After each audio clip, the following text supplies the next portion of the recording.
అమ్మ నీ దగ్గర బోలెడంత శక్తి ఉంది. ఎవరైనా శక్తి ఉన్న వాళ్ళు ఏం చేస్తారు, ముందు బిడ్డలకి చూసుకుంటారు. పెద్ద కొడుకు విఘ్నేశ్వరుడికి ఏమైనా చేద్దామంటే ఏం చెయ్యాలి, ఆయనే పరమశక్తి వద్దు, ఇంకా నువ్వు ఆయనకేం చెయ్యక్కర్లా. ఇక రెండో వాడు సుబ్రహ్మణ్యుడు మహాజ్ఞాని, ఆయనకేమీ చెయ్యక్కర్లా. మీ ఆయన మహానుభావు అమ్ముణ్ణి కలిచేశాడు, ఇంకా ఆయన వివాహం ఎందుకు చేసుకుంటాడు. కానీ అలాంటి వాణ్ణి తపస్సు చేసి ఉంచి మెడలో తాళి కట్టించుకోడు, నీది కదా గొప్పతనం.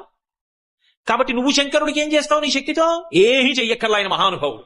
మరి నీ శక్తి అంతా ఏం చేస్తావు, పెద్ద కొడుక్కి నువ్వేం చెయ్యక్కర్లా, రెండో వాడికి చెయ్యక్కర్లా, మీ ఆయనకి చెయ్యక్కర్లా, మీ శక్తిని అంతటిని ఏం చేస్తావు అంటే నన్ను వచ్చి అడగక్క. ఎవడైనా వచ్చి ఆవిడ దగ్గర ఇలా వంగితే చాలట, అప్ప ఒక్కడ దొరికాడు రాని ఇవ్వడానికని ఇచ్చేస్తుంది.